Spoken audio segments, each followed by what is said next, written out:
So yeah, hello and welcome to AleksTabletops MTG Study session 141.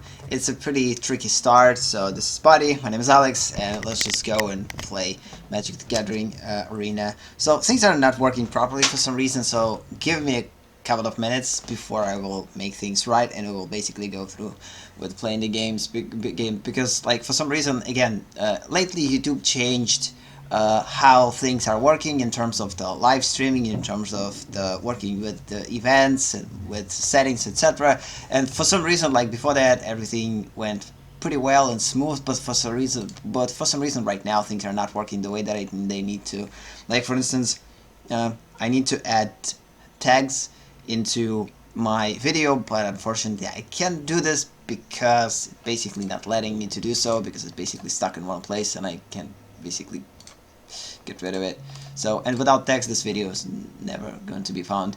So give me a couple of secs, and also I'm not hearing myself either. Unfortunately I can't do this. No, I actually can't hear myself. So sound works. This is one good thing. So the other thing we need to do, again, description works too, seems like it. So good, description works. So hopefully it's not going to change the stream key, because I don't need that. Done, click done, and then click go live. Thanks for that. Yeah, hopefully it's not going to change things. Okay, I need stream health analysis. I don't need that. I don't freaking need that. I need to go into the freaking settings. Come on, man. So, okay, option, edit title and description. Okay, here it is. But still don't see the tags here. I can only edit the title and description, but not tags necessarily. So frustrating. Okay. Maybe this will help. Maybe edit video. Maybe that way it's gonna work. So yeah, again, give me a couple of minutes. I wanna, yeah. So now it works. Good. I need to completely redo everything from now on and work with this a little bit differently, unfortunately, but this is something that will happen each time that new things will be implemented.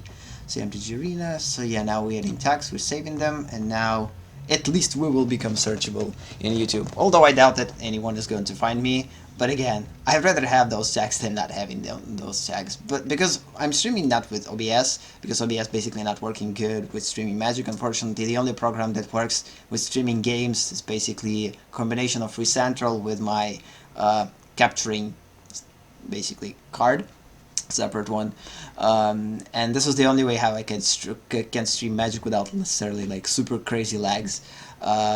So I can play it without lags, but I can't stream it without lags. So, and unfortunately when I'm launching it with this program, it basically deletes tags that supposed to be already present. Either way, this is a technical stuff. I don't think that this is something that you're interested in, but still, I kind of want to basically explain myself why this stream starts super weird. Again, technical difficulty is something that you could go through on a quite necessarily regular basis, but again. So yeah, fine, things are working, hopefully now. Okay, let's just check the stream again. I'm not going to close that because I might never end up here. I'm never going to close that either. Hopefully it's not going to result in worst speed. Betrayed, that's it. So yeah, now we can go play Magic. So yeah, let's just continue. So one good news, I did the thing that I never thought I would do. So after quite a bit of a consideration, I decided to actually buy Mastery Pass. I didn't plan on doing so at the beginning, but then I basically counted that I will get to the 100 level till the end of the month in 8 days. We actually will get to the 100 level even less than in 8 days, and I did it without necessarily pushing too hard. I just played every day for at least 5 matches, went through all quests, finished 15 quests per 15 wins per week. This is kind of a regular winning streak, and as a result, I got everything that I needed, and basically then I decided, okay, it seems like a good idea to actually buy Mastery Pass, so I decided to actually do this. although I didn't plan it. So now I have a lot of cool and awesome styles opened in Mastery, in Set Core Mastery, one left. It's just basically my personal choice. We will get that after we will get our last orb with M20 Chandra's exclusive sleeve. Also, I get pretty decent enough of gems, which I probably will keep until the next Mastery Pass. Probably will buy more for the last time, and I will donate basically in the game first and the last time. The way that I did this is basically a quite cool way. It's much cheaper than buying a regular one. So basically, if you didn't bought already a starter pack or beginning bundle, I forget how it actually called. You basically buy you're buying a beginning bundle first, and that basically costs probably around $5. Then you get either, if you have enough already existing gems, you can buy 750 gems just once, and that way you will get Mastery Pass not for its regular cost, which is $19, but for 10. If you already have a certain amount of gems in your collection. I had those like right an approximate amount of time, but I still decided to basically pay a little bit of extra $5 in order to get more out of it, and then keep these gems to basically then motivate myself to buy next Mastery Pass, which is going to be probably the last one that I will buy, at least with my own money, because again, I promised myself that I'm going to play Magic as a free-to-play player, and the whole thing about the casual play is actually free-to-play player thing. I promised myself that I'm never going to donate in Magic. I considered that at some point when Magic will be released fully, and we will when we will go from the beta state of Magic into a actual Magic game, which is something that will basically will go through in less than a month. Magic already basically not considered as a beta version of Arena. We're actually playing an actual version, and with the new set and with the rotation, it will make it official. So from now on, Magic is not going to be an open beta, it's going to be just Magic, the game itself, Magic Arena, which is pretty cool. And I promised that if I will donate into the game, it's going to be just once, and it's going to be on a starter pack. And when I saw that it's pretty cheaper, much cheaper to buy this Mastery Pass by basically buying a starter pack for $5 and then adding a couple of gems to it, you basically will get much more value by paying less, which is actually kind of seems one at a time opportunity. And I decided, okay, it's time then to do that right now. So it's kind of intuition, and then basically I did exactly that. So again, I spent quite like a little bit more in order to get extra crystals, extra gems. But in the end, I mean, instead of paying $20 for 3 and 4 gems, which is the exact price of Mastery Pass, you could basically go much cheaper by buying 1,600 gems in combination with the gems that you will get with starter bundle or the beginner's bundle. I forget how it's called. So yeah, basically, but again, if you already bought beginner's bundle before, then of course you have to just probably pay $90 just straight. But again, it all depends how many gems you already have. So it's actually pretty cool. Again, usually I'm not paying like actual money for things, and in the future I'm not going to. But unless I have, again, extra money to spend on Magic, maybe like donations from streams, of course all donations from gaming streams will use to buy things in Magic in order to create much more interesting content. But again, I doubt that it will happen at some point, so I'm not like and also I bought for 300 gold, for 3,000 gold basically, Raska's avatar, just personally because I wanted something I wanted something besides standard avatars, and since Raska one of my favorite planeswalkers, I decided, okay, cool, like I will buy Raska. Ideally I would buy Multani. I like how she looks, she's pretty cool. But again, the only way to buy her avatar at this point is to basically buy her with a, again, pretty pricey bundle, which is kind of crazy, which is not something that I'm kind of prepared for.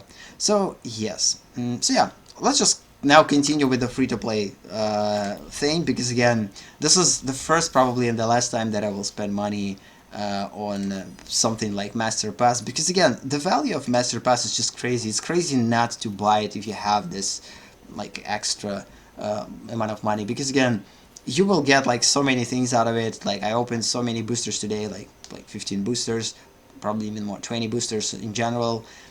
I got 20 boosters with it.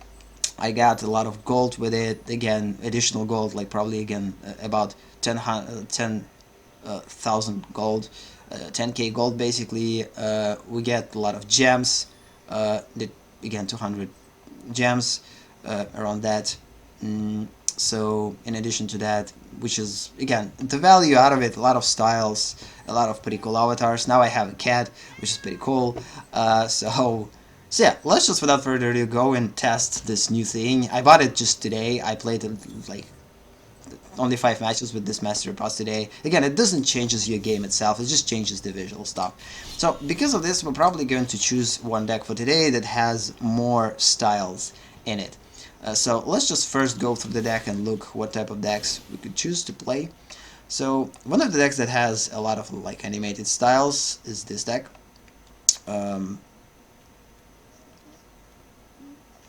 But I don't believe that we actually played it.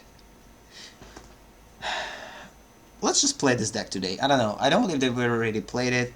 It could be a good idea to actually play it right now, so let's just do it. Because again, I don't want to spend, like, I already spent 60 minutes on dealing with technical difficulties and explaining why about Mastery Pass.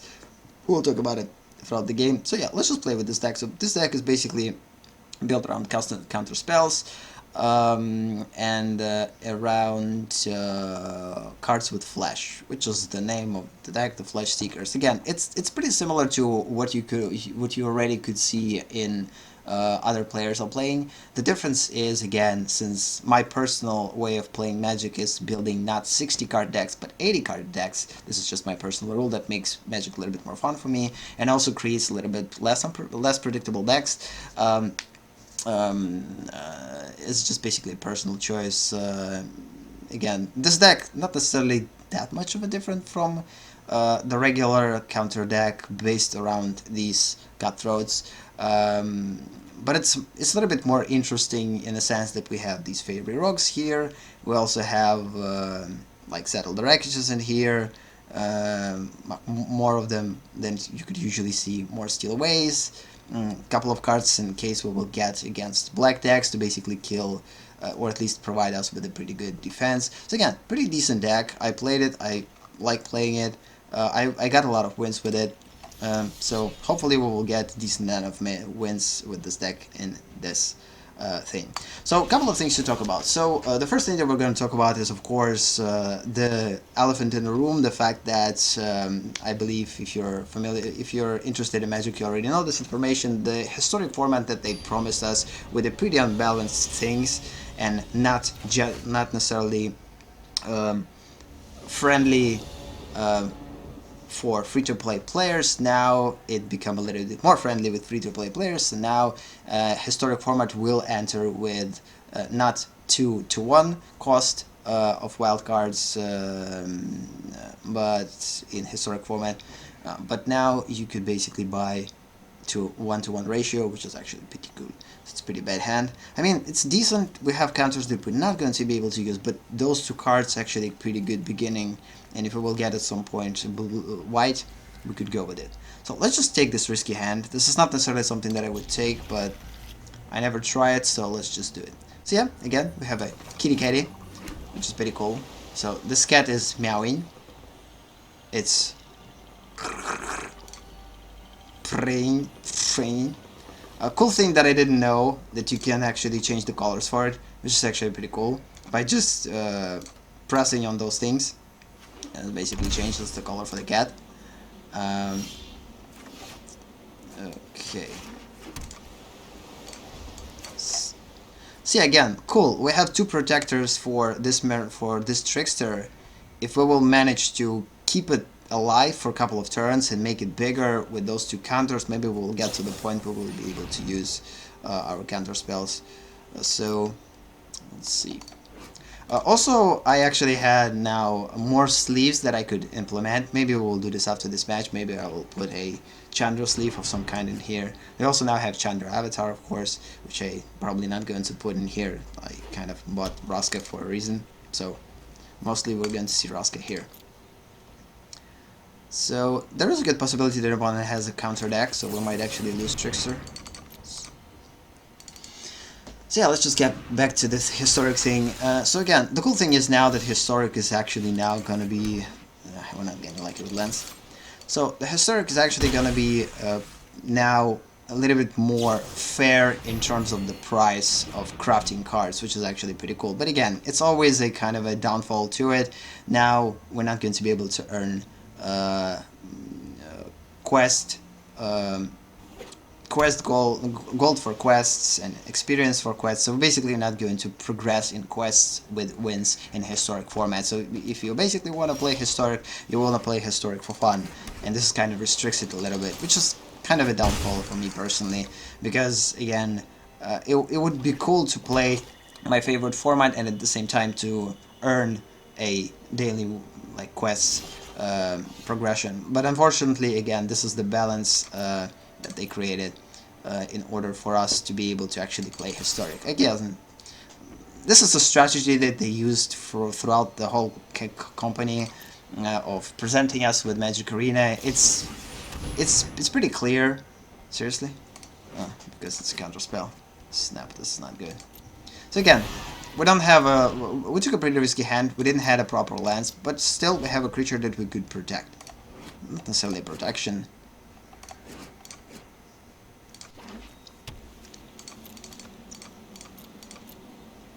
So we're definitely going to probably meet a counter spell here. No. Two. So yeah, again, you see, we're not having luck at all with this in this situation. It's pretty bad. One planes, and we're fine. But without this plane, we kind of restricted. But so far things are pretty cool. The cool thing is that like we could choose a color of the cat based on the color that we're playing with. So not necessarily so blue. This is a swamp color, I guess. This is an actual red color, like a Chandra. This is a green color, which is again if we're playing a green deck. This is of course a plains color, basically a white deck. Forgot to play the flare, whatever. And we're still not getting proper lands. Our opponent's still not playing anything either, which is interesting too. I mean, nothing big enters the battlefield. Things are kind of slow. Did I do everything I posted on Twitter? Yes, I posted the right number of episodes. Yep, 141 session. We might actually need flyers, so let's cast our Merfolk Trickster. It could be a good idea to actually cast now all creatures in order to deal more damage next turn. We could actually meet Excellence Settle the Wreckage. Yep, we could meet Settle the Wreckage upon attacking. If we'll do, I'm just going to quit the game because it's just like pointless. I mean, again, I'm not going to be able to Settle the Wreckage myself. The good thing is that we have counters for creatures, which is a good thing. So at least we have something. So if opponent decides to play creatures, we could save them with counters.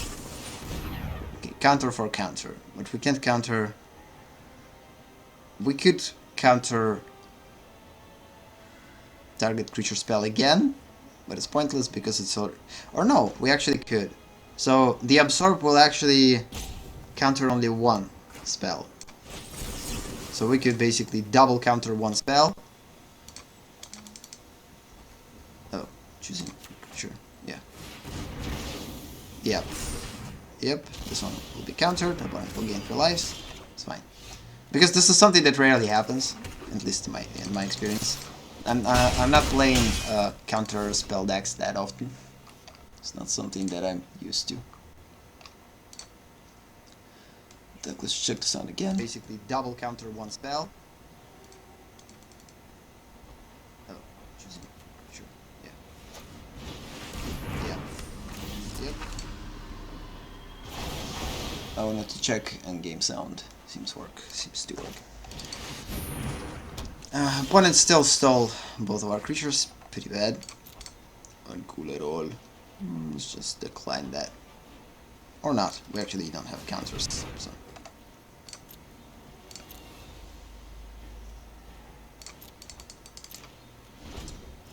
I probably should quit. Again, the complete mana screw, it's a bad thing. The complete mana screw, it's a bad thing. We also have mana screw in here somewhere. Don't remember exactly where. We have a lot of body things. It's gonna take quite a lot of time to actually find mana screen here. Yep, we definitely have mana screen here. So probably should quit to save time and start a new game. Again, taking your hands with only one color when you have 2 color deck is just kind of super risky. But I actually thought up till this point I should have drawn white lens. Seems quite weird, but I still didn't get it.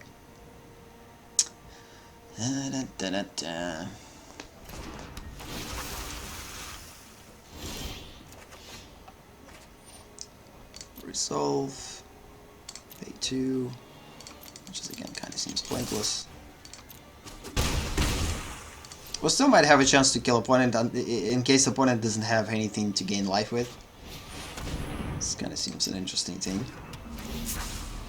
We have those deputies too, but unfortunately we're not able to utilize them because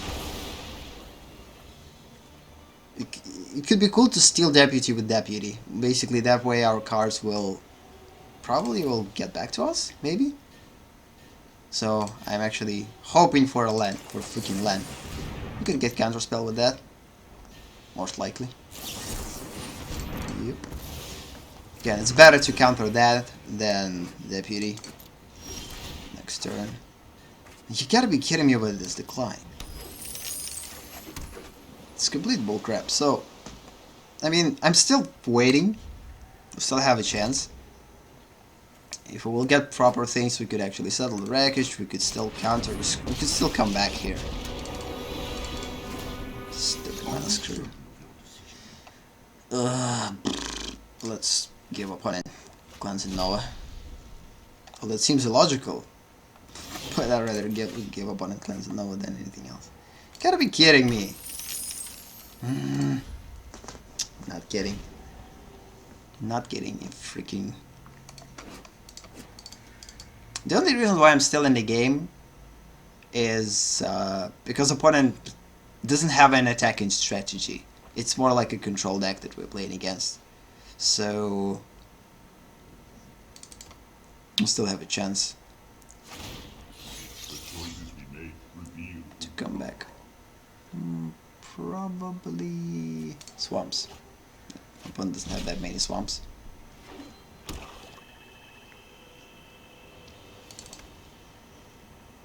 Doesn't matter. Opponent has treasures, any color. So yeah, so again, with new rules for historic, it's kind of cool. Again, they will probably change, they will adapt, but again, the Magic uses this strategy that kind of give us. It's going to be hard for me to explain because I don't know the actual terminology for it.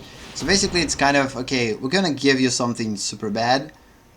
We wanna see your feedback based on this completely awful decision. And then we're going to make things a little bit better, but not necessarily super cool. So in order for you to just basically feel a little bit better about this super bad decision and make it not the worst decision. Still bad, but not the worst. So, and this strategy they're using throughout the whole thing, and this is a pretty legit marketing strategy. I mean, a lot of games are using it. It's like around those beta stages, and not only around beta stages. So, oh snap! I lost the sound in my left ear. Okay, it's back. Not because of the headphones, because of the connector. Separate connector. Finally, freaking finally, we get the freaking land. Damn it! Snap. But of course, opponent is going to have a counter spell, so. But we have a counter too.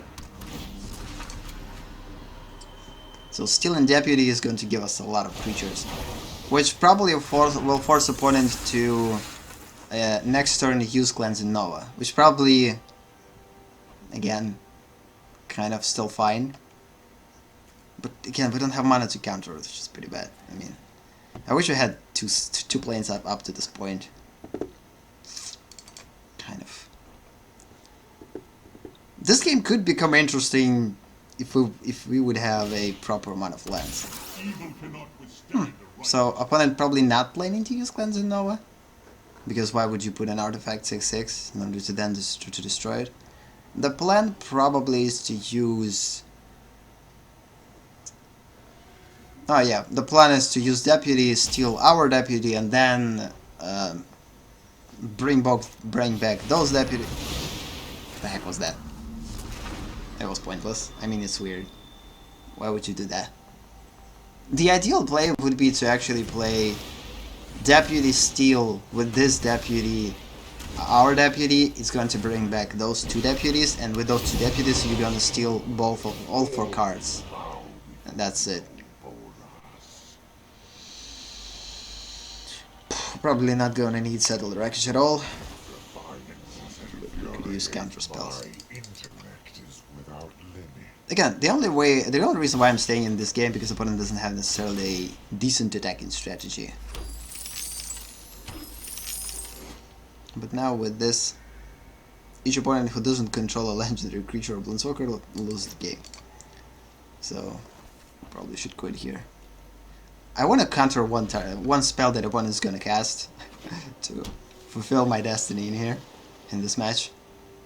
To fulfill my destiny in the match. That seems weird. What ifs? I don't have creatures to protect, so. So after this match, we're going to change quite a couple of things. Probably going to change a couple of sleeves. It's a shame that we're not able to change the cat's rarity. At least I don't know how to do this. We need to search for the internet. Maybe there's a way to, like for instance, choose a previous cat, not this cat. Because although this rare cat is pretty cool,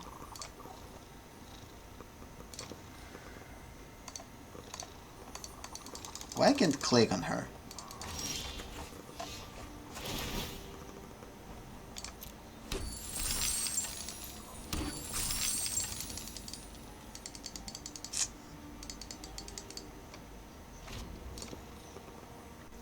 So now this cat is gonna tell my mood. I'm a pretty at this point I'm in a pretty dark mood. Things are not going our way. Let's concede duel. It's just pointless. Opponent's kind of super slow in making decisions. So when opponent 100% sure that it's going to win, is here her. So it's just let's just make a couple of adjustments in sleeves because I actually didn't check this thing. So yeah, now we'll be able to create a Chandra slip. I don't necessarily like it. I mean, I like this one more because the magic feel it's kind of lost in here. Although this is Chandra, I don't know why. This one still seems. Actually, I like this one the best, but no, let's just keep the one that we already had. I believe I'm not going to change anything else.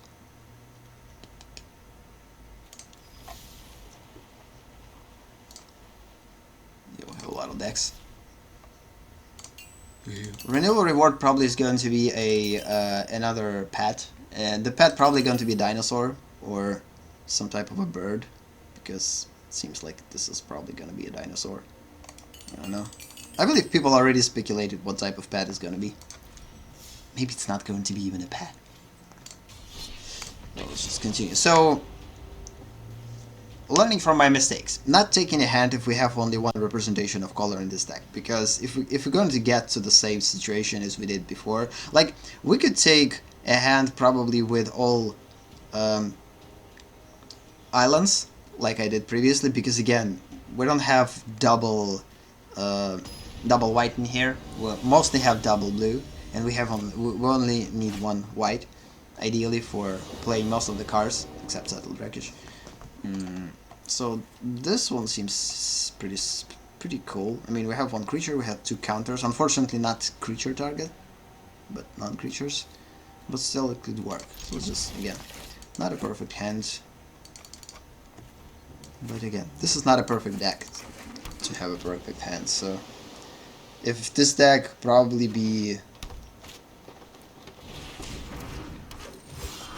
change it to blue.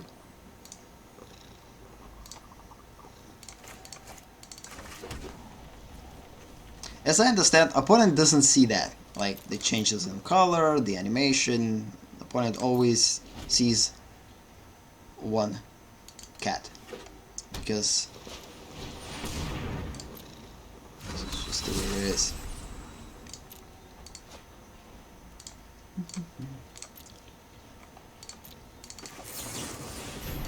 Okay.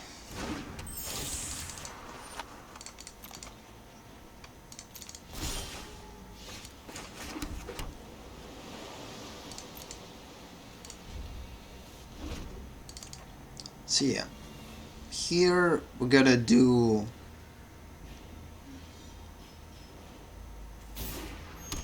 probably gonna cost Trickster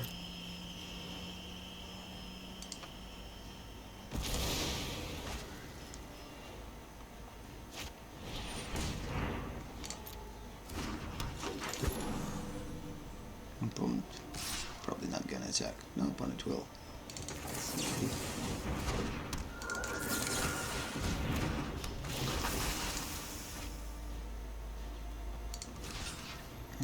Just sacrifice to 2, which seems like a not necessarily a good idea, but I have plans on flyers. I'm going to attack with them. I doubt that this deck has many flyers. It's probably an elemental deck. Some kind of a mana ramp. Mana ramp. Oh, you gotta be kidding me. Thanks? No. Usually after that opponent is gonna quit. Unless opponent has another Nisa in hand. Which is highly likely. I'm not getting Lens again.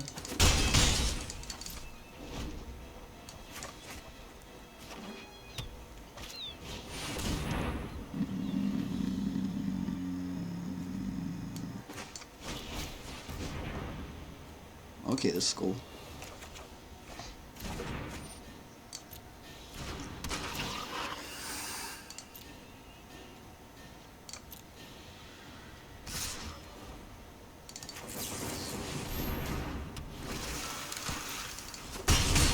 Skipping 2.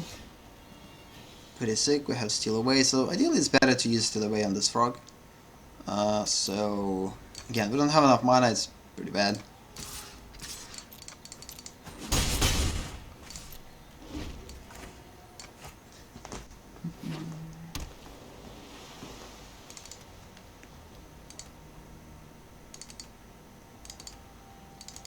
So again, getting back to the donating into the game again, I will donate, like, I donated to the game, like, this amount already, like, around $15 or something, and the last time that I'm going to donate is probably to buy another 750 gems for $5, and that's it. So this is kind of gonna be a starter thing, which will be more than enough to not necessarily begin or start the game.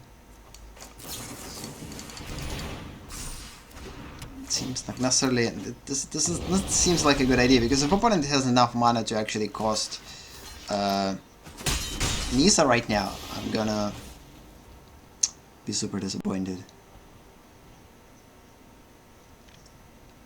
Yeah, probably doesn't have enough mana. Probably shouldn't attack with elves.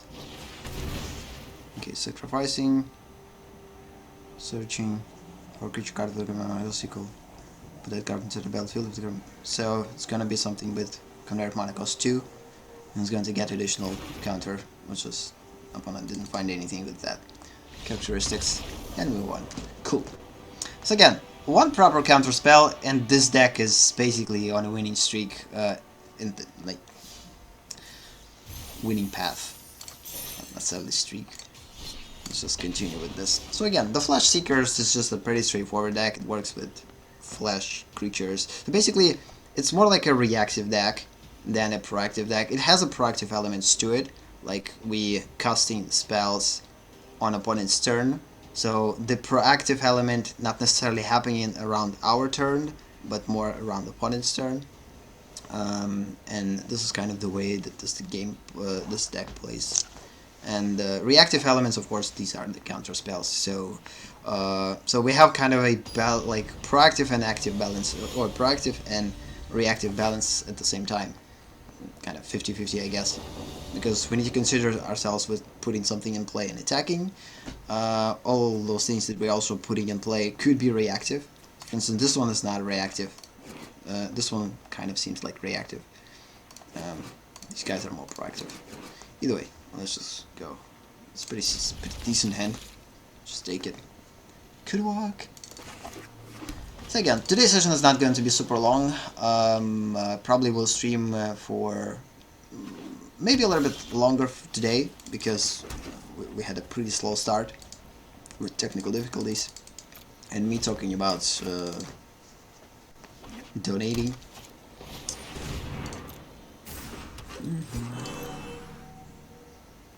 Or pay to play. Again, the cool thing about Magic Arena, for me, I mean, I always going to see at this game as a free-to-play game. If it's gonna give us the opportunity to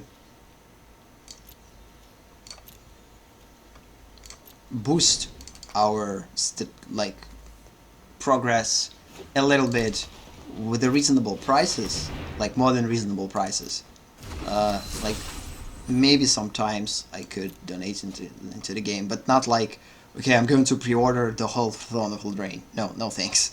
I will I will just buy boosters for gold that I acquired throughout the months, not spending it on boosters. So this is the way, this is the actual grind. I mean, just putting time in the game and progressing that way.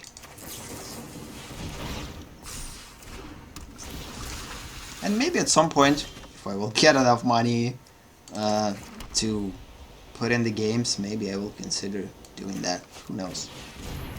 At this point, I definitely don't have plans to put money in the game, but at some point, maybe something will change. Again, you never know. The things are changing. Again, I'm provoking the opponent into killing mana gain, because again, we don't want that. Duelist. Bo. Ooh, pretty cool creature.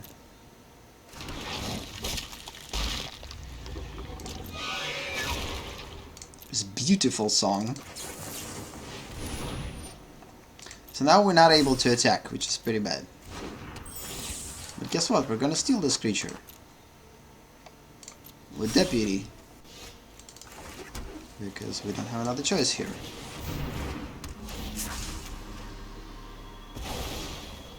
We're also gonna play this guy because we don't have any cards to play with. So now we don't have anything to work within with reactive tactic or strategy. It's more like proactive. So we set the table at this point. Now it's all about opponent reacting to this table. Seeing that we have a creature that opponent's not going to be able to kill with black permanents or black spells. Seeing this one as a pretty big threat. Whatever. And another one. That's pretty confusing. Ugh. Brock. So what I could do next turn, if one decides to start to attack with 3/5 for some reason, I could use this one to protect for 3, make it bigger, and also protect it from all of these colors, one of those colors. So we'll see. But at this point, I guess it could be a good idea to actually attack with flyers. slowly but surely, maybe, we will progress. Okay, this is not good. So of course opponent is going to kill our cutthroat. We're going to save it. No, opponent decides not to kill a cutthroat. Interesting. I wouldn't want to use a protection on this flyer, but again, this is the only guy that we could use to actually win the game. So, protection from black, I believe. Yes, the Chupacabra is black. I doubt that we're gonna need this. Opponent has more than enough mana, so let's just...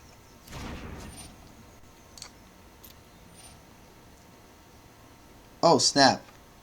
I forgot that it's doubled. So Chupacabra is going to kill both of them. It's fine. It's actually fine. Because regardless, we're not going to be able to attack with this guy. So, and we don't have enough cards to actually trigger it and make it bigger. But we could attack with flyers up until this point. Damn it. So yeah, this guy that basically doubles the triggers upon entering battlefield is kind of annoying. It's pretty cool to have it in your possession, like, but it's not cool when you're playing against it. So now we're playing against Scat too. So again, I like this Scat quite a bit too. It's kind of cool. I mean, it doesn't have this destructive wings, because I believe the wings are quite destructive. Destructing. Again, we have another protector, but what's the point? We're probably going to lose this game, because no matter what we're going to do, opponent has the upper hand at this point. Even if I will get counter spells, it's just pointless. So yeah, let's just quit it. So, 2 games down, 1 up. So I mean, it's probably not a proper phrasing. We won 1 game, lost 2 games by just basically conceding them because we found ourselves in pretty bad situations. We could win actually the first game if we had a proper amount of mana. And here we just basically run out of cards pretty quickly, and opponent by having card advantage, just basically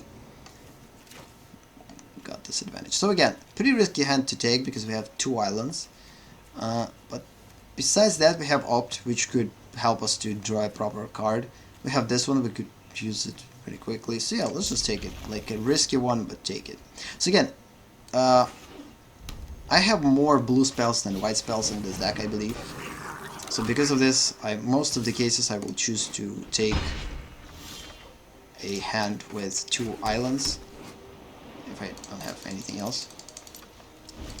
And since we're playing against the aggressive deck, it's probably going to lost 2.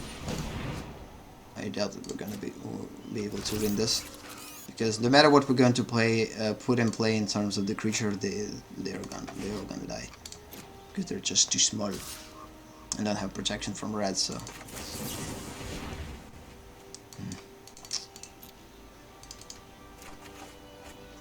course, yeah, I'm just probably going to quit this one right away. Seriously, what's the deal, man? What's the deal with islands? I need to check this deck in the balance of islands and swamps, and it just seems disappointing.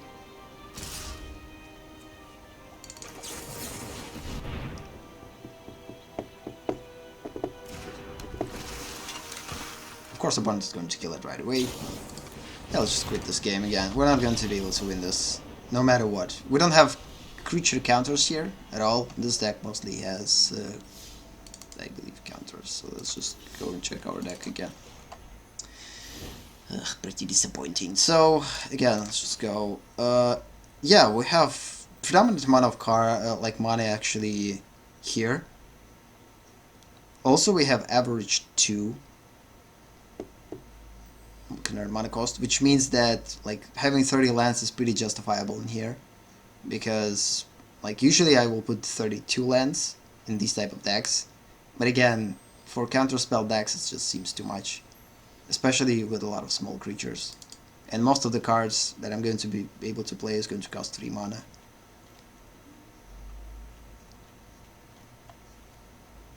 A lot of removal. Again, Opt helps us with drawing cards. This one helps us to protect early creatures until we'll get somewhere. This one helps us to draw cards again. So again, this deck is a pretty decent kind of thing. This one will help us to gain life. And again, most of the cards actually have double blue.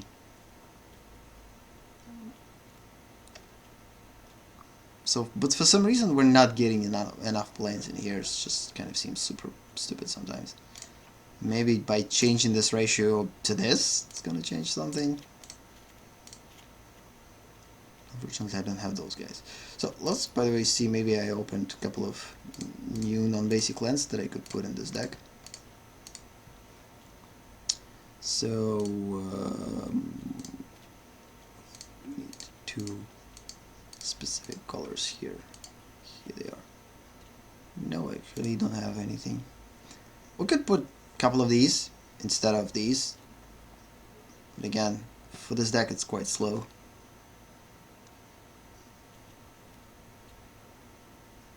But it's better to have this than not having a proper amount of mana. This kind of seems super annoying sometimes.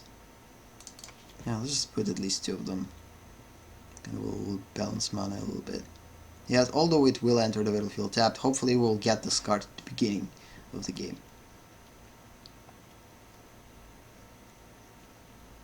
Because that way it will at least produce a proper mana balance. Less of those, more of those. Let's try that. Could seem like a good idea. Let's go with non-collected. Seriously, I don't have it? Sandy card.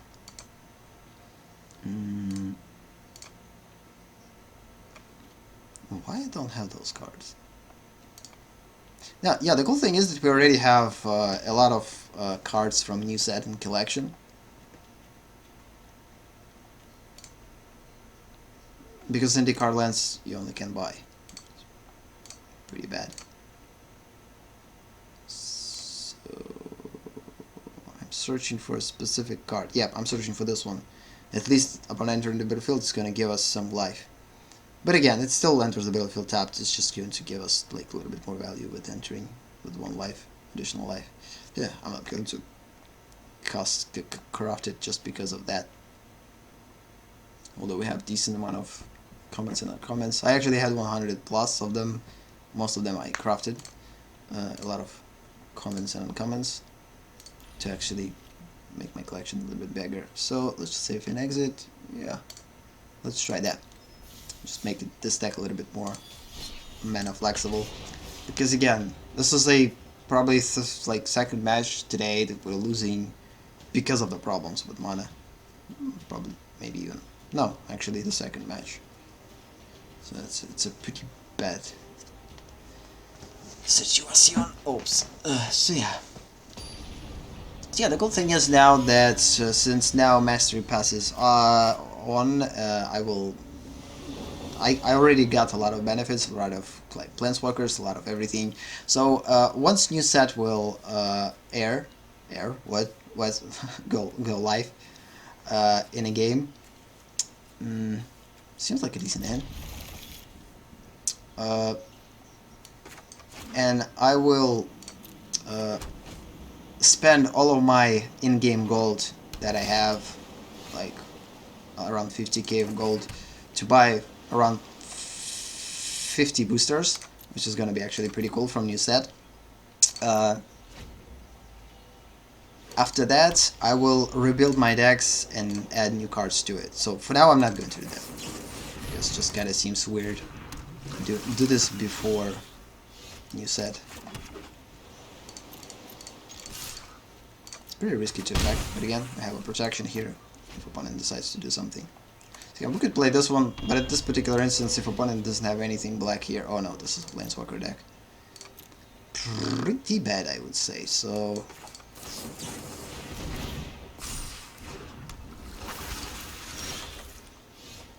yeah, good. Since this is a Planeswalker deck, we need to keep Dovin's a veto in hand to counter Planeswalkers.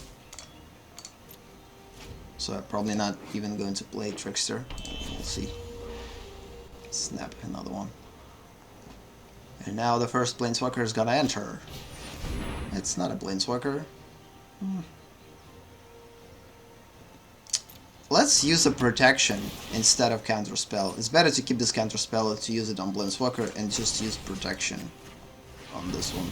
Seems just like a logical choice against white. And of course, it's upsetting for the opponent. The opponent is quitting. So basically, this deck actually I never finished with this deck because I will either quit myself because I don't see this game progressing anywhere, or opponent is just going to quit because I will counter so many spells that is going to annoy opponent up to the point of quitting. So I mean, this deck is pretty weird. Ooh, sick. Pretty cool. I actually don't have this one probably. Or if I have it, I have only one copy. I doubt that I have it. It's probably the first one. By the way, one of the things that I don't know why Magic still didn't implement it into the game, that the statistics, this is a new card for me, or this is a card that I already have one or three copies of. So this is kind of sometimes annoys me because I'm getting this card. It seems like I don't have it in my collection, but then I'm looking at my collection and it turns out that I already have it. So the excitement drops down. So it kind of seems super weird. So I don't believe that it's super hard to add this information because again we have this information built in our MTG Pro Tracker. So if you wanna get this information, you could of course use a Pro Tracker, but it could be much cooler if we would see this inside of the game without having a need to go into the actual website and looking this thing up there. So it's kind of just my personal thing to add into the game improvements. At some point they will add this, so each game has those things. It's always a cool stuff when you open your booster and it shows you that, okay, you already have this card, okay, you have like 5th copy of this card, and with 5th copy of this card it's going to go into your vault. We actually had this information before, you know, on closed beta on open beta stage. Closed beta didn't have that. And also I'm not able to talk about what we had or didn't have in closed beta, so whatever. So NDA. So yeah, in open beta stage we actually had this one and they basically removed it. It just seems kind of weird because I would rather have this information. Actually made a mistake by playing a plane. Probably should play island because now I'm not going to be able to play capture. If for some reason the opponent is going to play super valuable creature that I would want to counter without putting a counter on my creature. It's pretty confusing. Counter. Seriously? The same word, but means different things.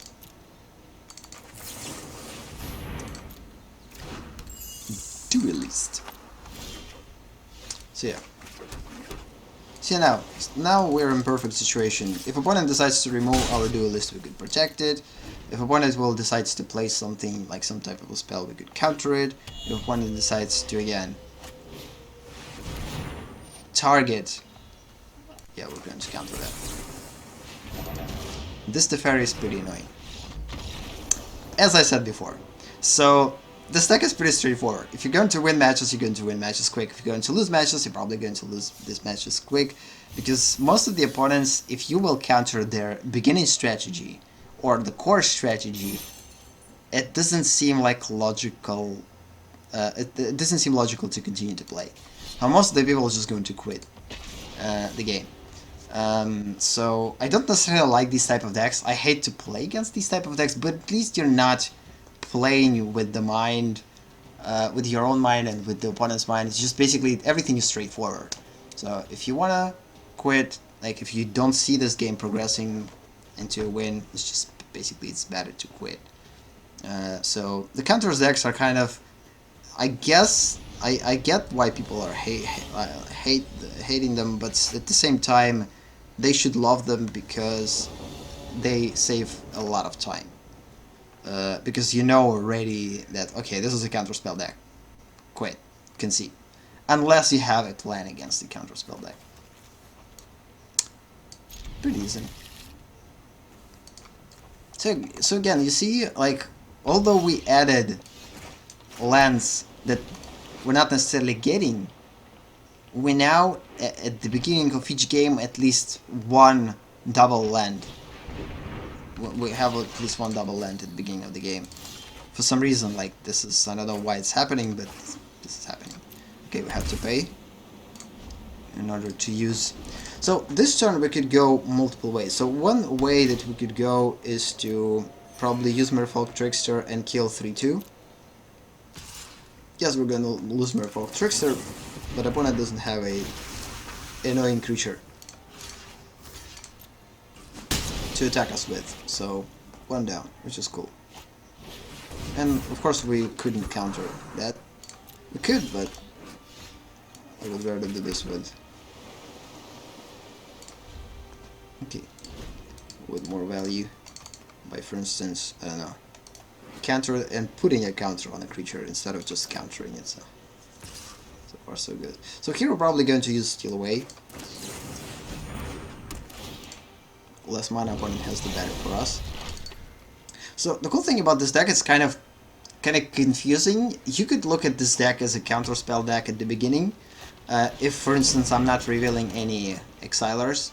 But then, once I will start to reveal Exilers, it could become evident that this could become a counter spell deck. So again, it's kind of create like this double confusion what this deck actually is.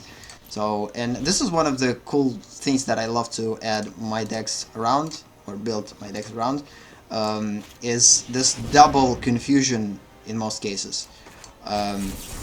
So after this, opponent potentially might choose to quit. I doubt though, but it's not the core card in opponent's possession usually. So we could continue to attack here. So again, if opponent decides to cast a pretty big creature, we're gonna counter it and put additional counter with Duelist and deal more damage, which is probably something that we'll do. Why I'm not going to be able to counter it? Hexproof as long as it's untapped. We can counter because of this. Okay, understood. I forgot about one thing. It's fine. It's fine. So the cool thing is, so for instance, right now, since we have Rhythm of the Wild, it's basically we're not going to be able to counter creature spells, but we still will be able to counter these type of spells. So just cool. So just search for. I don't necessarily need land. No, we actually need land for Settle the Wreckage. But at the same time,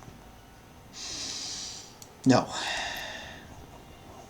It's pretty far until we'll get Settle the Wreckage. Good. So Duelist, let's just continue to attack now. So for now, I probably will allow opponent to deal decent amount of damage until opponent is going to play all of his or her cards, and only then we're going to use Settle the Wreckage. So we need to take quite a lot of damage at this point. Probably even sacrifice a couple of our creatures, maybe. So again, we're not going to be able to counter a creature spell, unfortunately, which is kind of a bummer. Well, it's probably going to go, no. Haste. It actually has haste by itself. So opponent could actually put 2 right things on it right away. Let's play this guy. Just skip that one. For now I'm establishing attackers. Okay, this one kind of seems pretty good. Again, it seems like a weird thing to do. But again, this one has trample, it kind of doesn't seem logical to block it. Okay, let's think. Distribute +1/+1 counter summon 2 creatures, they can trample until the turn target creature you control deals damage equal to the target's creature or planeswalker. Okay. So, we didn't have counters for Vivienne.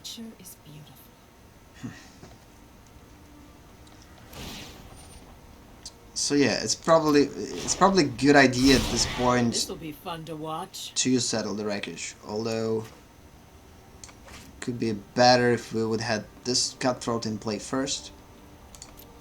Let's just skip this one for now. This kind of seems super risky though. Play Cutthroat, and next turn you Settle the Wreckage.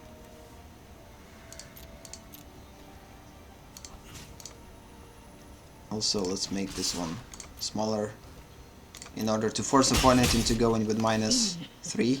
You were lucky to get that close. but I believe opponent will know that we have settled the wreckage. But again, who knows? Okay, so again, we have to lose it. We're not going to be able to use protection on him. Kind of seems pretty bad. We don't have enough mana to utilize and settle the wreckage, and God's willing. Now opponent continues to, of course, grow creatures. So now it's a good idea, of course, to settle the wreckage. Settle them. Oh no! Snap! Because of this guy, we're not going to be able to do this. Damn it! Yeah, that's it. We're losing. Kind of forgot about the scroll, how it works. So yeah, it gives not only the creature hexproof, but actually gives hexproof to the opponent itself. We could actually quit the game right after opponent put this one in play. Kind of miscalculated stuff. Whatever. Disappointing, but I don't know. It's fine.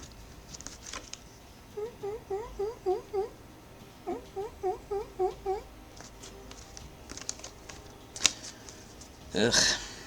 What else? So yeah, this is kind of a thing.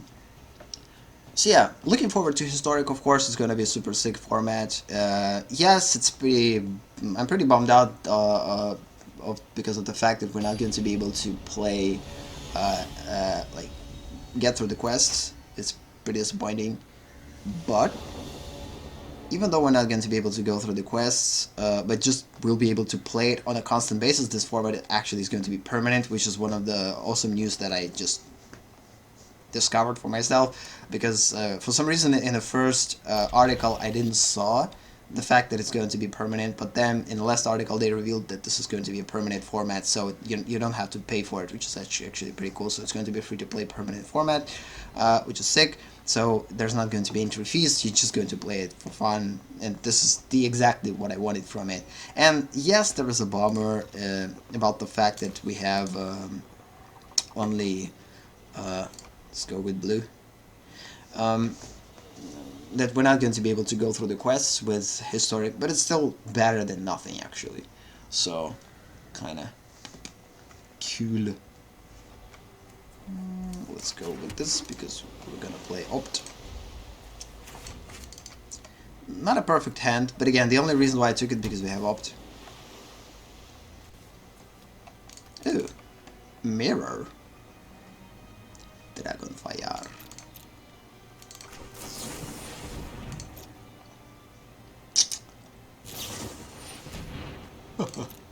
We're potentially playing against a similar deck, or just flyers. Having more counters kind of seems a good idea, but the thing is, if we're going to keep this counter, it just doesn't seem logical because we have only 2 lands. It's better to do this and take a land that we might need. Again, not the smartest decision. We probably should play an island, use Merfolk Trickster to kill Sailor. Misplay. Whatever. Learning. Again.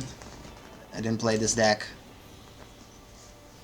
a lot to know it pretty well.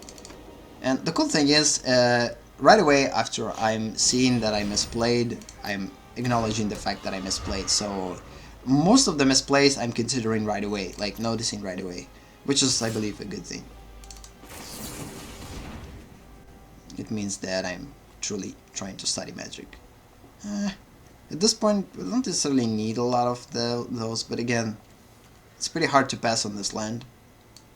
But what if by doing so, taking it, we're going to end up with a Mana Flood? So yeah, no thanks. Yep, we would end up with Mana Flood. I kind of considered the second planes in case we're going to get Settled Wreckage, but... So yeah, perfect. Now we will be able to utilize the strategy again. Turn later.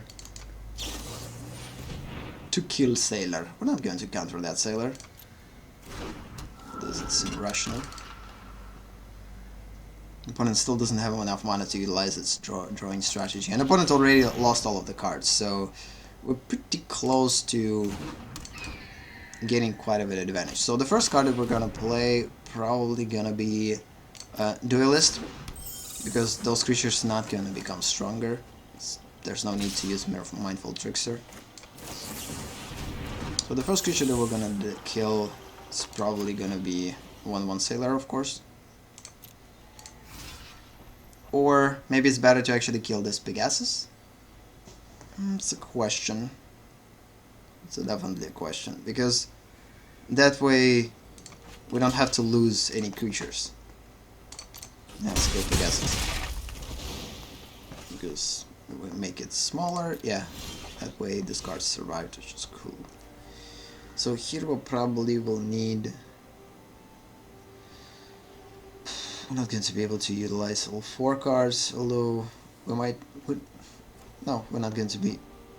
We're not gonna need protection unless opponent will make those creatures stronger, so 1 land is enough. Intercept. So now we're gonna go with Trickster and probably kill Hawk in order for the opponent to not gain in life. Because again, it's pretty far before opponent will be able to utilize drawing strategy, so we will have time to kill sailors. Oh, opponent says not to attack, interesting.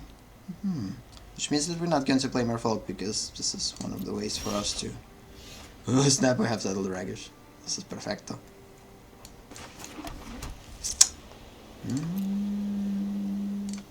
Things are not getting better. At some point opponent decides, okay, whatever, I will attack with all of them. And we have Settled Wreckage. Oh no, this is actually good. Then doesn't have enough islands, so not going to be able to counter. Opponent still kind of goes a little bit slower. I probably should counter this one. I don't know, kind of misplayed.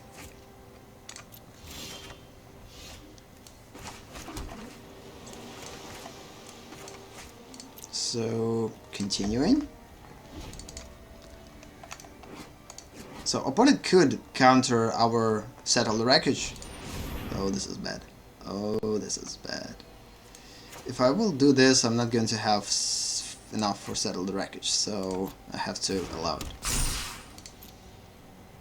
Attacking with all of them, and losing all of them. This is the risk that you have to take. The question is, opponent is gonna quit after this or not? Because it's a pretty big thing. Like Mass Exile. But opponent now will search for a lot of lands, which is probably kind of a balance. We're probably gonna play Merfolk Trickster in order to go a little bit faster on killing opponent. And now we need to... We hopefully will draw each time a lot of counter spells to stop opponent. And hopefully opponent is not going to get anything that could help opponent to draw a card. 4, 5, 6, 7, 8. Around 50% of lands already gathered, which is not a good thing. More chance for opponents to draw an actual card.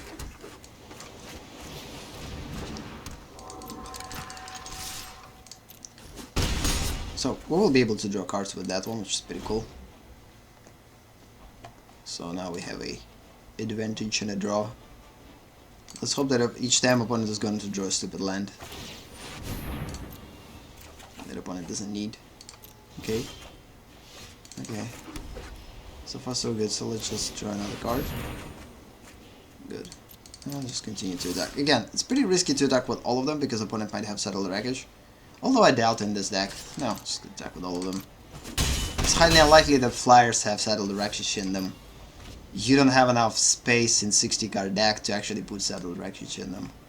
Most of the cards you will put in the deck has to go with the strategy. Cool. So yeah, I doubt that opponent is going to do anything at this point. But never say never. Opponent might. Oh, you gotta be kidding. I wish I knew. Again, it's pretty risky to attack with all of them, but still. They're super highly unlikely that Settled Wreckage is there again. It's just like, if it's gonna be there, it's gonna be pretty surprising. So, what the... I pressed the button on my tablet. No thanks. Let's make this one bigger.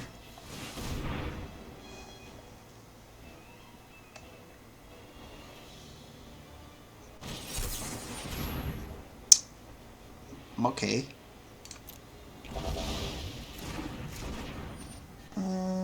That's allowed then. It's not a good thing though. Until end of turn, so we're not going to protect any of our creatures. It's not necessary. Negate.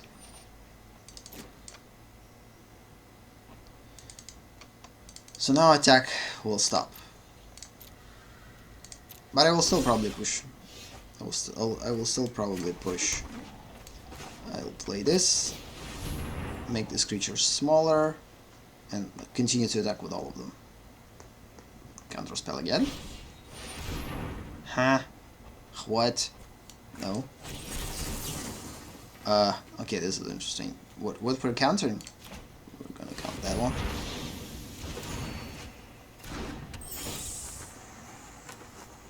Again, I did this just to provoke opponent into attacking us next turn. So one of these creatures opponent, of course, will block to prevent a certain amount of damage. Logical choices, Merfolk. But next turn, the idea is to steal it away upon attacking.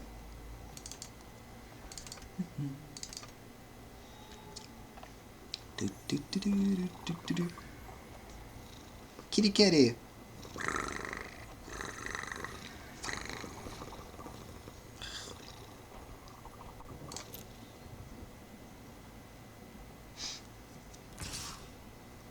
Oops, stealing away.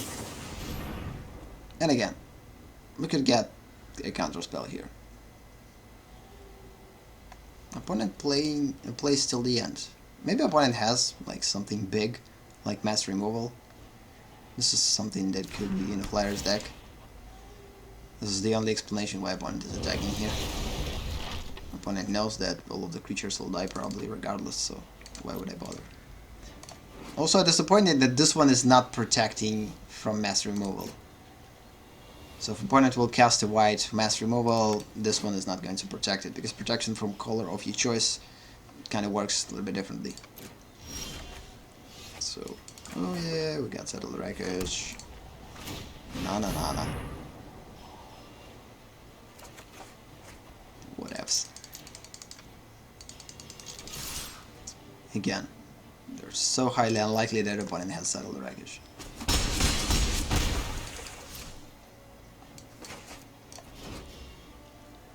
Of course, after rotation, no one ever going to bother about Settle the Wreckage anymore. And the cat has died?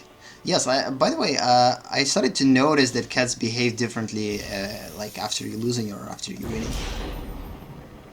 Cool. So we have time for one more match, so let's just go probably to play one more match and slowly going to wrap up the session, like hopefully around 15 minutes. If match is going to be super fast, we will go through 2 matches. Again, I decided to make the session a little bit longer, probably like 1.5 hours. So yeah, so what else we could talk about here? Nothing much. I mean, I will continue to play Magic the way that I'm playing it. Now, the fact that I donated once in the game and potentially will donate the last time in order to buy next Mastery Pass, which is again, might happen, might not, it all depends. It will depend. With renewal reward, we actually will get first 20 levels with additional rewards, so regardless of having Mastery Pass or not, which is pretty cool. Hopefully those rewards are going to be equal to the rewards that you will get for the first 20 levels of Mastery Pass. Again, we don't know how actually they will rework Mastery Pass itself. They promised that they will still like reconsider and make Mastery Pass from the next update a little bit more fair for the free-to-play players. Maybe like put each win, like not like one booster, then one empty level, one booster, one empty level, one booster, one empty level, and then 72nd level is the last. But maybe giving us the opportunity to earn at least cards of uncommon or common rarity throughout those levels. Like booster, one card, a small card, booster, one card, booster, one card, etc. So that way at least it's going to be a little bit more fair. And I don't believe that this is such a big problem. Again, they told us in the beginning that they're not going to be shy on giving away the cards, because Magic has so extended collection that no one ever going to collect all cards. So even those that probably will donate. So many sets, so rich. The game is rich. So why not reward players with more? Sometimes I understand why not. Rewards are more like often, but we're still getting enough, which is pretty cool. Like you still kind of feel welcome enough as a free-to-play player. You're not going to go like into this outrage state. Again, double wildcard cost definitely resulted in quite a bit of an outrage from the community, because come on, it's super unfair for free-to-play players, even for not free-to-play players. Like, it's just like, you serious? But I believe it was intentional. So here, we'll probably could focus more on flyers than on merfolks. So although Trickster will deal more damage, but I believe flyers just better. Say goodbye to probably Settle the Wreckage or Trickster. Ugh. Yep.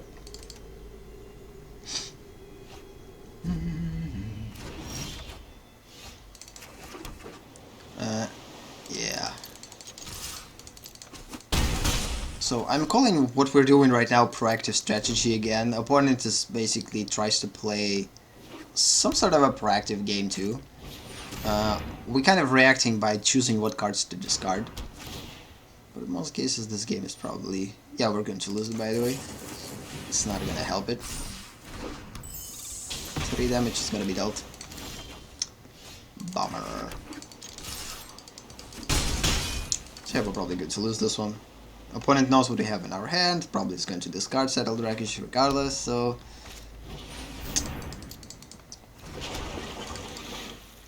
We'll use Mass Removal at some point. We're going to lose Duelist. We don't have anything to attack with. And we don't have anything to draw cards with, so... 1 card in hand. That's more like it. More lands. Of course, perfect. And this one's probably going to be a loss. I don't see any... Again, if we will attack Planeswalker, we're going to hurt ourselves more than focusing on Planeswalkers. The opponent will slow down with this, which is a problem. Now, having... By the way, Teferi, we're not going to be able to cast any sorceries, any instants, so... Let's just quit right away. It just kind of seems... Aw. Kitty's sad. Kitty's sad.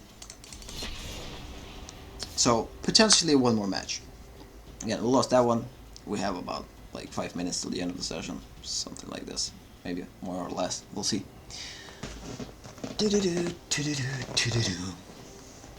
So yeah, one of the things that I would want to implement more into streams are these guys. So like I have so many different emotes with body that I specifically created for Magic actually.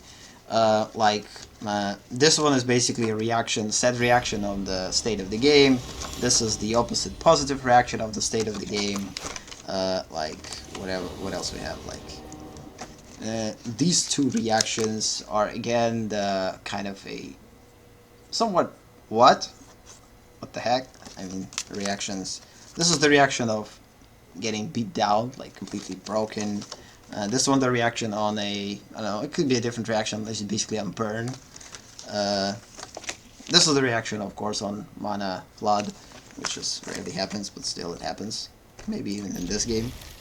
Again, I created all those things. I designed them, I drew them, I printed them. I worked quite a long time to actually laminate them and cut them in the proper positions, make them holdable in here, create marks in order to know which is which. And it's so hard to implement those things into the stream actually. because the games are usually super quick. You don't have time to react and search for a proper emote to put it in here. In most cases, those emotes are more appropriate for the viewers, I would say. But again, since we don't have any endorsement on YouTube, or I don't know how to probably say it, like any type of opportunity to utilize those emotes on YouTube, we only have this opportunity on Twitch, and it's pretty limited. So it kind of seems somewhat disappointing that I spend so much time on creating those and I'm not utilizing those. It just seems kind of a waste of resources. I will still hope that I will utilize them in the future. I'm trying to utilize them whatever I can, but sometimes I just don't have an energy to do so. It would be, of course, much more interesting if we would have an audience that I could aim those things towards. But just doing this with my by myself just seems weird. I already talking a lot with myself during the stream, which most of the people that play by themselves without viewers are not doing at all. They're just basically sitting until someone is going to talk to them. I'm pretty good at speaking to myself, or talking to myself. Nothing bad about that one. Or unhealthy. It actually helps your inner dialogue. I already talked about it throughout the streams. It helps you to understand what to do, how to do it better. You gotta be kidding me. I'm just like protecting my hand. I don't want an opponent to see what I have in my deck. That's it. The only reason why I'm doing it. Okay. Enter Duelist. Killing the Dusk Zealot.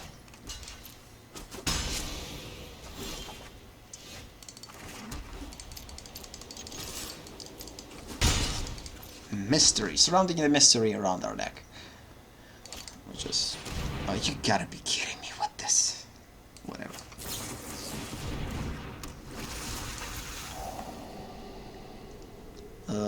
Probably steal away. Yeah, good. Because I would thought to use God's Willing if opponent decides to remove one of our creatures, which I probably will. Opponent will probably do. We'll see. Yeah, the less protection, because again we need to attack.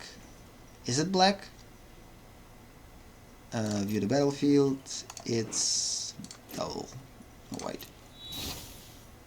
Okay, pretty cool stuff. I mean, if opponent will put a creature, like a big creature, probably we're going to be able to steal it.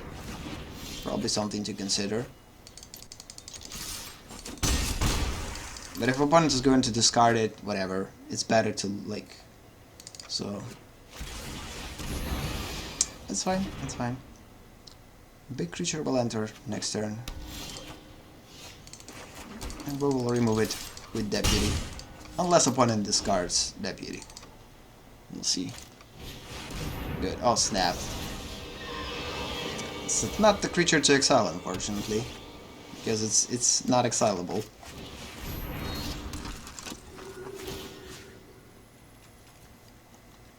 Yeah.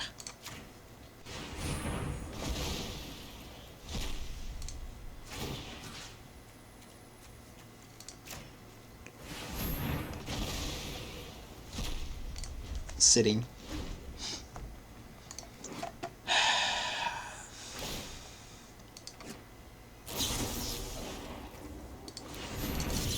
Quitting. I'm not going to be able to win this. I mean, I don't have anything to remove this guy. The only way to do this is to basically use Deputy, then get a counter spell, and then counter it. But again, opponent is going to draw so many cards with this. It's just crazy. So yeah, playing our last match and that's it. Regardless of losing or winning. So yeah, I'm looking forward to spend all of my in-game gold on buying... That was a weird sound. In order to lose this match quicker, let's just take this hand. I mean, this hand is only good if we're going to play against the black deck. If not, it's a pretty bad one. Let's hope. Because, again, I don't have time to play a match, so let's just give a quick win to the opponent. because I'm probably going to play against lifelink or vampires, so... Or lifelink vampires. Yep. Highly likely. It's gonna be super annoying. So dice equals to... Yeah, let's just attack. Seriously? Interesting. You're gonna gain 1 life. We saved our apostle.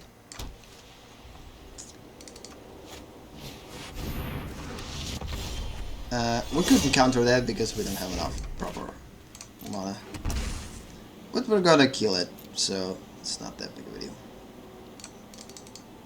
We have Settled Wreckage, we have Seal Away, we have Essence Scatter if one decides to cast something else. So we actually have a potential to win this match.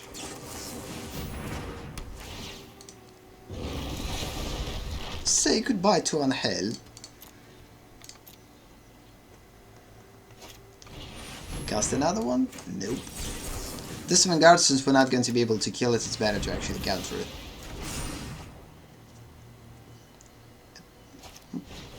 Oh, a Johnny. Again, if there is a way to kill a Johnny, it's not that big of a deal. We could exile it. So, at this point, we're not going to be able to settle the wreckage. It kind of seems pointless. It's too early.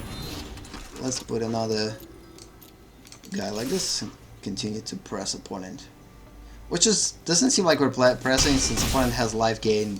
Kind of seems like we just started the match. Which is actually the case. We just started the match. I thought opponent will use something rather than creature.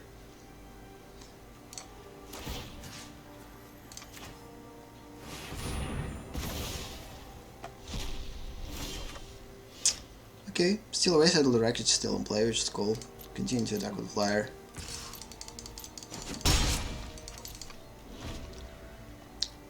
We could press with Apostle, but again, opponent is just going to block with Vampire, a Johnny will become stronger, and it's going to be harder to kill it, so...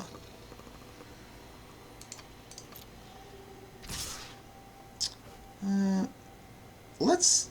I don't know what to do here. Let's use Settle the Wreckage a little bit later. It doesn't seem like a good idea to use it now. There's not that many creatures to actually deal with. So let's do this instead. I'm not going to protect it. And if opponent is not going to play anything, I'm gonna do this. If we could counter. So yeah, using Settle the Wreckage on this one seems like more like much better idea. But still, I doubt that I will do that next turn. We still have enough to kind of skip. And I need to use Settled Wreckage wisely here. Although, I'll probably draw another one next turn. Oh, this is not good. Now opponent has a Flyer blocker.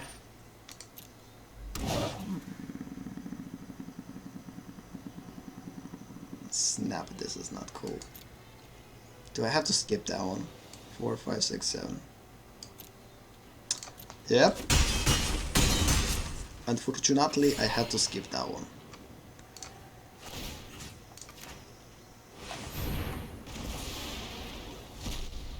You could ask me, why am I doing this? Again, opponent might have something to return. Cards from graveyard. And that's it. So now the ideal thing is to use Settle the Wreckage, which of course opponent probably knows about, so opponent not going to attack with all creatures. A couple of those.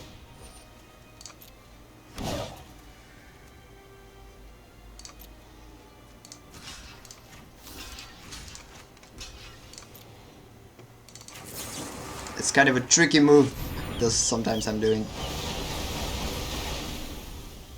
Kind of puts opponent into psychological ease. Okay, there's no Settled Wreckage there, opponent is blocking, but then nope, opponent still has Settled Wreckage. It's kind of a psychology thing. Sometimes it works pretty cool. Opponent will continue to plant creatures, it doesn't matter.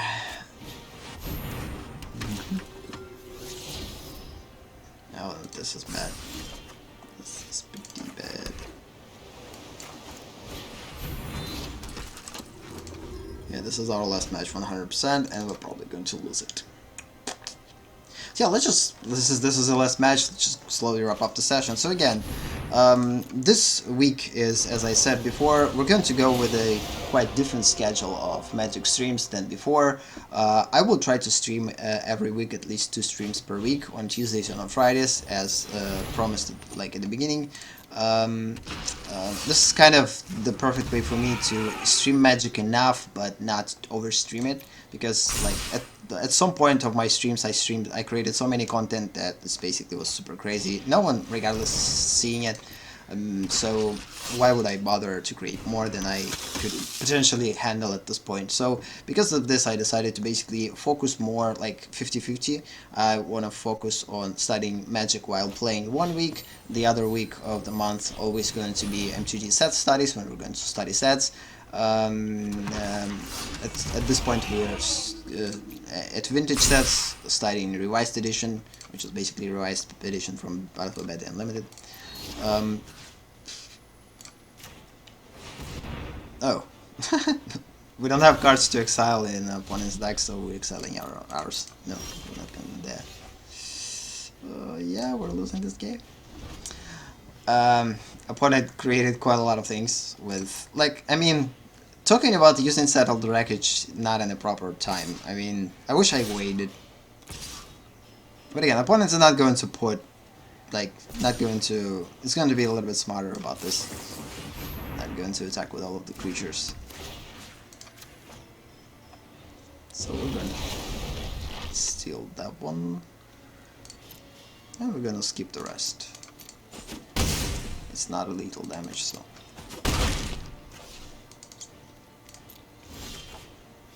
Yeah. So yeah, this week, so again, we started this month with studying Magic just by playing Magic. One week we played Magic on Tuesday and Friday, English and Russian stream. Then next week, the second week of the month, we played MTG set study, which was actually pretty cool and beneficial. I liked it a lot. So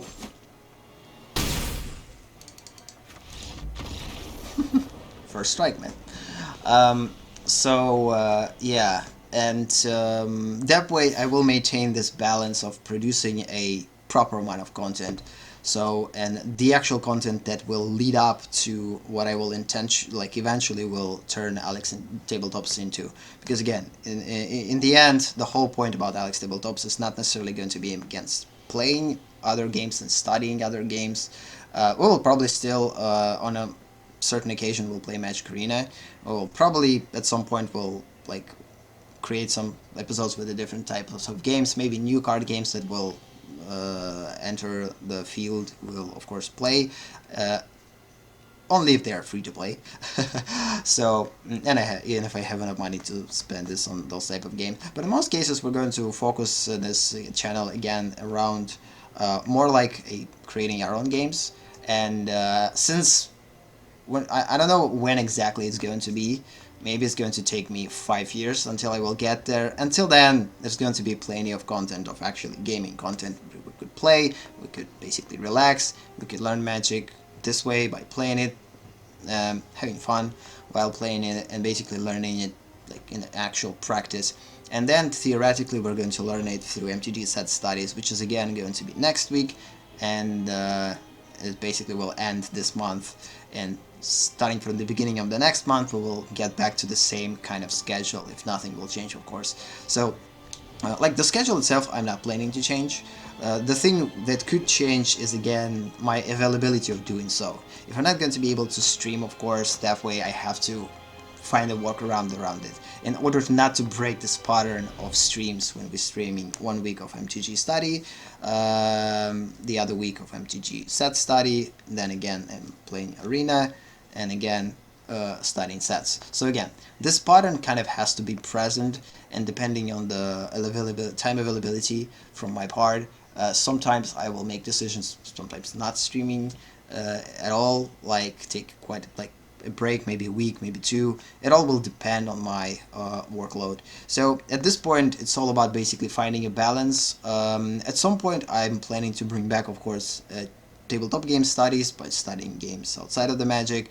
Also, at some point, I'm planning to bring back brain games days and storytelling games days. One of the things that I decided to do is to not present them as streams, but instead present them as just regular episodes, because again, streaming is pretty kind of more time consuming and more energy draining than just creating an episode. Because it kind of forces you to expect some type of interaction, although it might not be any interaction during the streams, it kind of forces you to stay on top of your game when it comes down to the interaction. When you're playing, just like recording the actual episode, you could relax and focus on the game itself, not necessarily on interaction with others. So it's kind of a little bit different game when it comes down to approaching it. So because of this, I will mostly approach this that way. So in terms of the Mastery Pass, I will definitely get to 100 level in 8 days, because again, no doubt in that, because on September 22nd we will get new 5 levels just with 15 wins, and the actual probably Magic will be September 26th, I believe. The new set and rotation will enter the play, so it's gonna be interesting. Again, we'll finish with Mastery 3, which is actually pretty cool.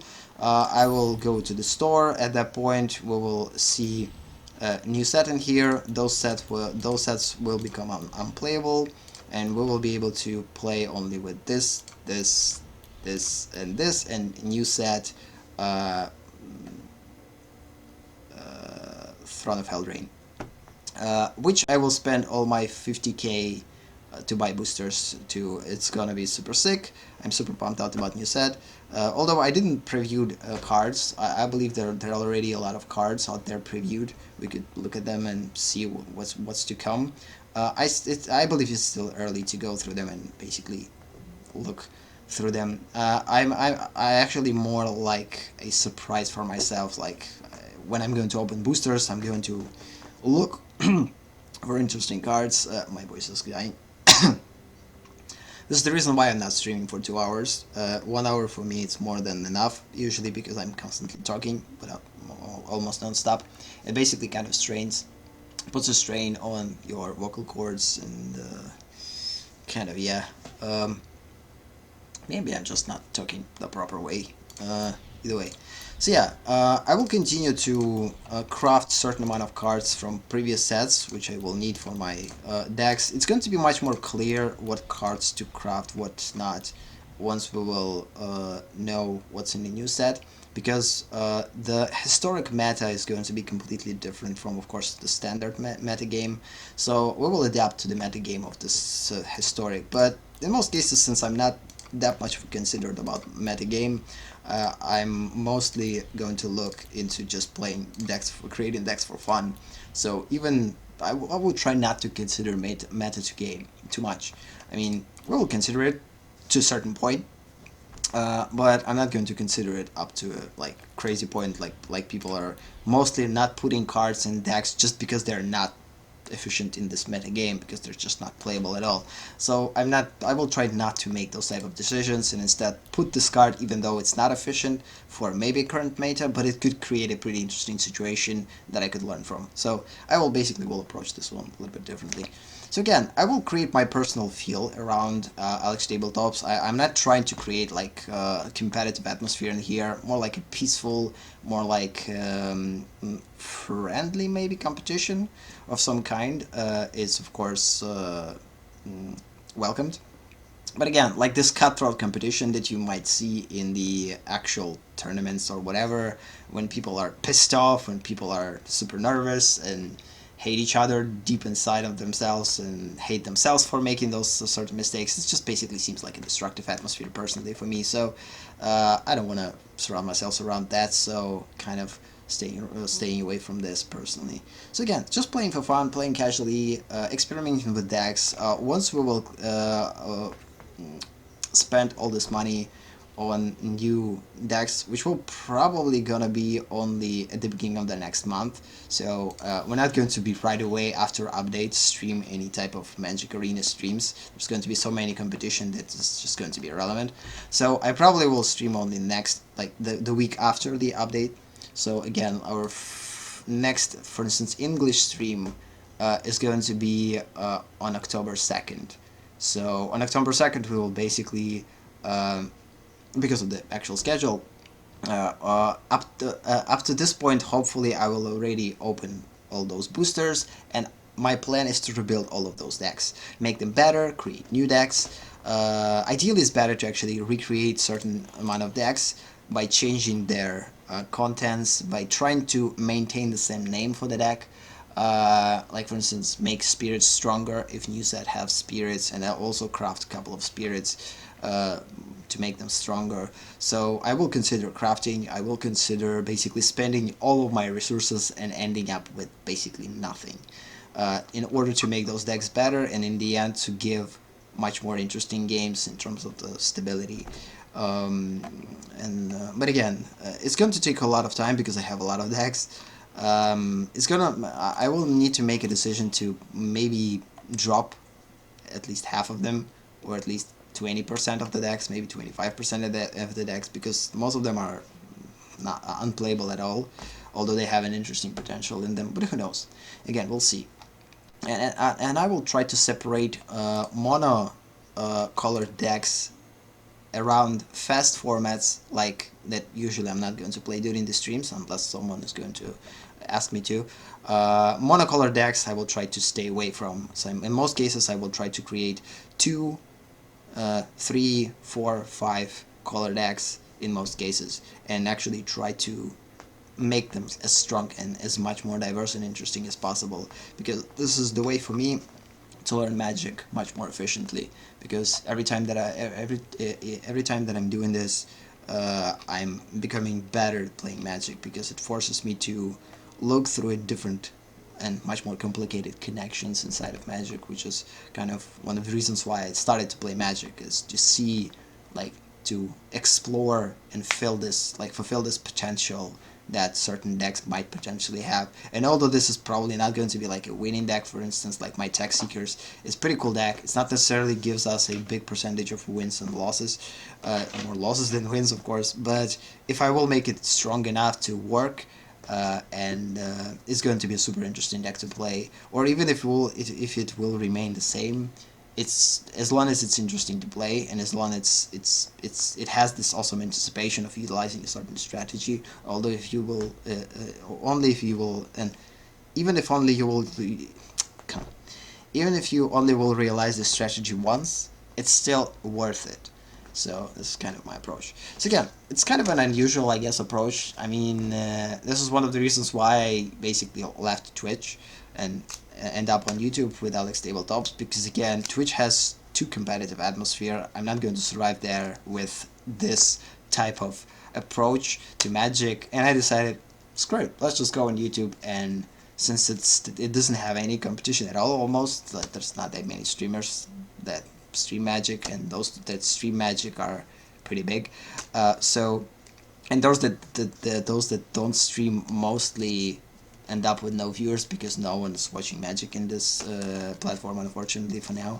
But maybe they will put some time and effort to I don't know, advertise people on YouTube too. And because not everyone uses Twitch, not everyone watches the Twitch live streams, so maybe, like, I don't know, put in time and effort into promoting people on YouTube, and could be a good idea. But I don't know. I don't know what their plans. Again, whatever helps game grow, it works.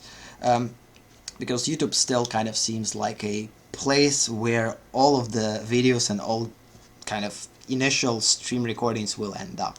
So why not having the streams themselves here? But either way.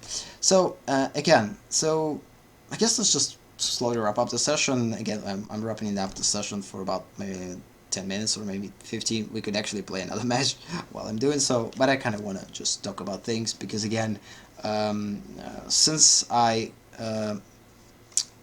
got back from hiatus, I didn't talk about these things much. I just basically dive right into the games. We played them for an hour, and that's it. This session is mostly going to be kind of, I don't know, it's going to review the whole month. It's going to review how we're going to approach Magic from now on, and what could potentially change in those approaches. So I will basically duplicate the same type of talk and session, probably in Russian session, that we're going to go through this Friday, when we're going to play Magic Arena in Russian. So yeah, this is basically it.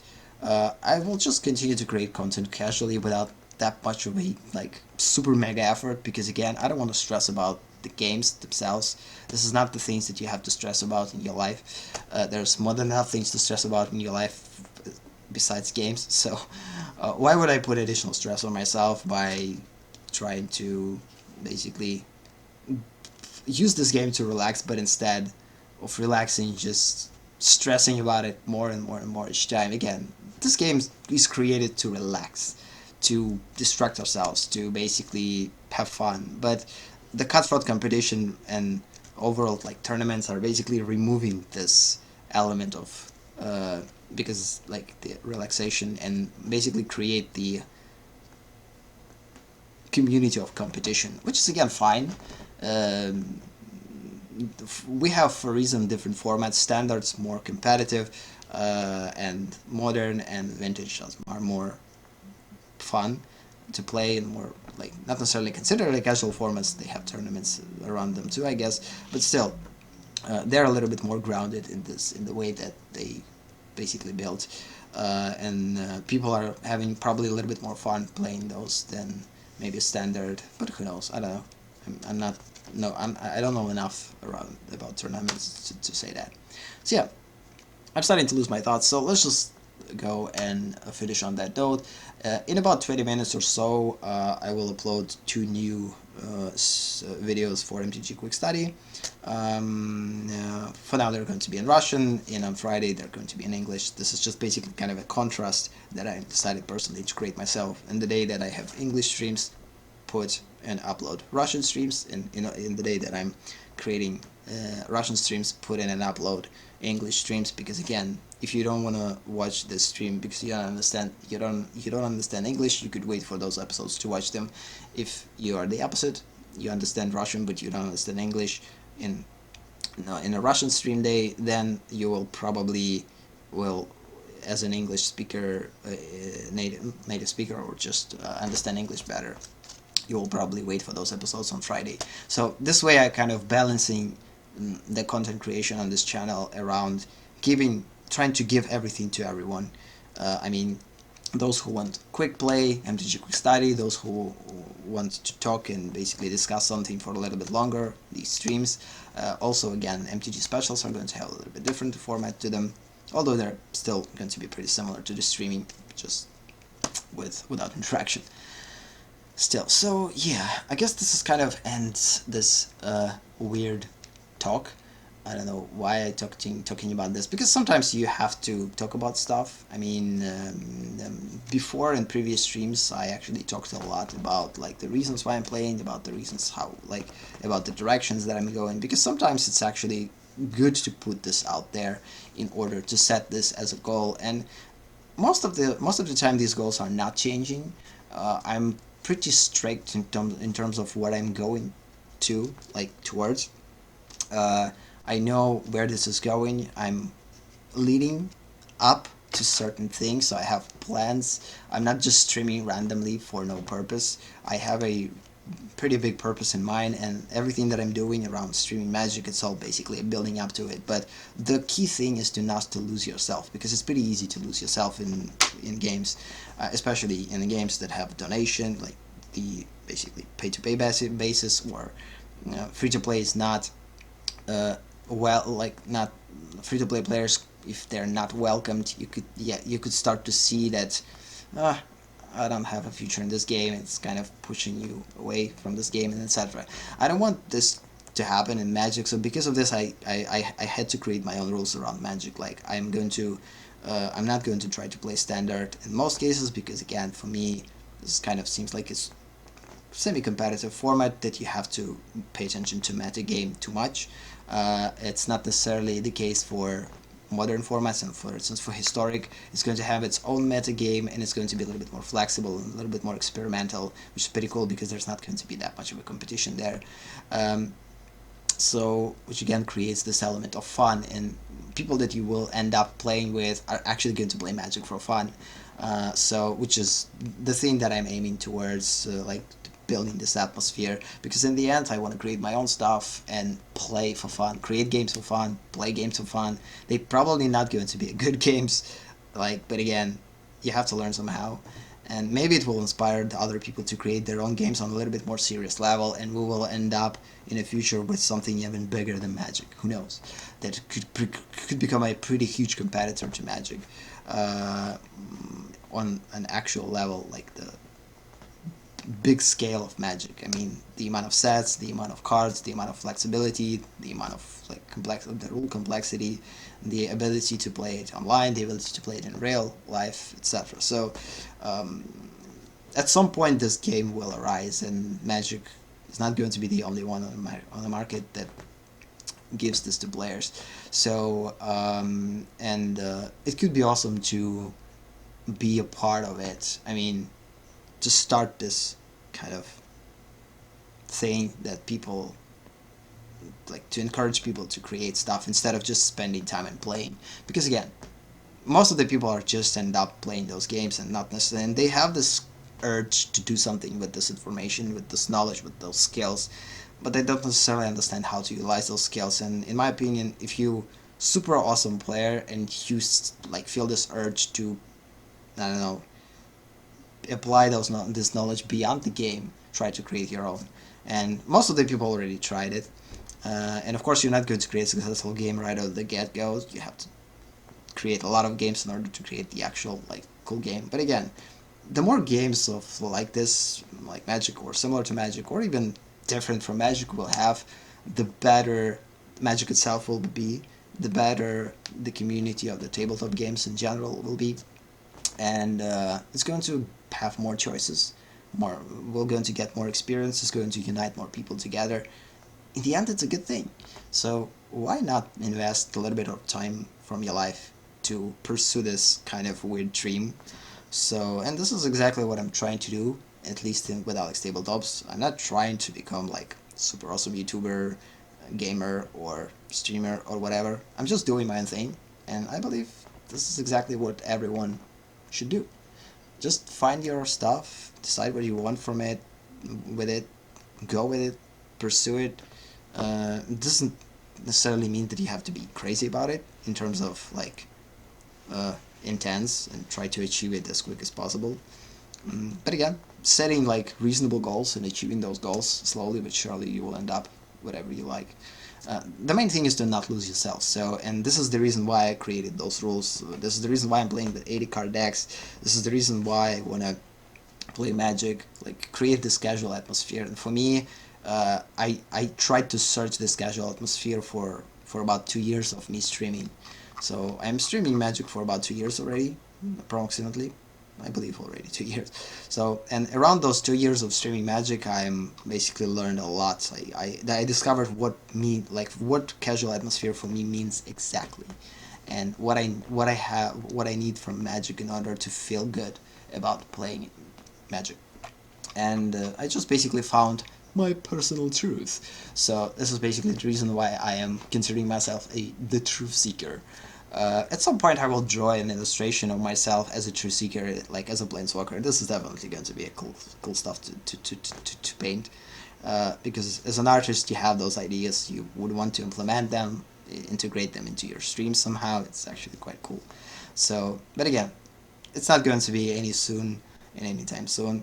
But at some point, hopefully, I will have enough energy and drive to do this, because I have a lot of ideas that I could implement into the streams to make them much more unique, entertaining, and interesting. But again, it's just usually you either don't have time or energy to do so, because you spend this energy and time on much more important things. So it's just all about kind of a balance. So that's it for today. So on this note, we're going to end the session. Thank you for watching, thank you for being here, have a nice day or night, and see you in the next session, and I guess bye? Body says bye too.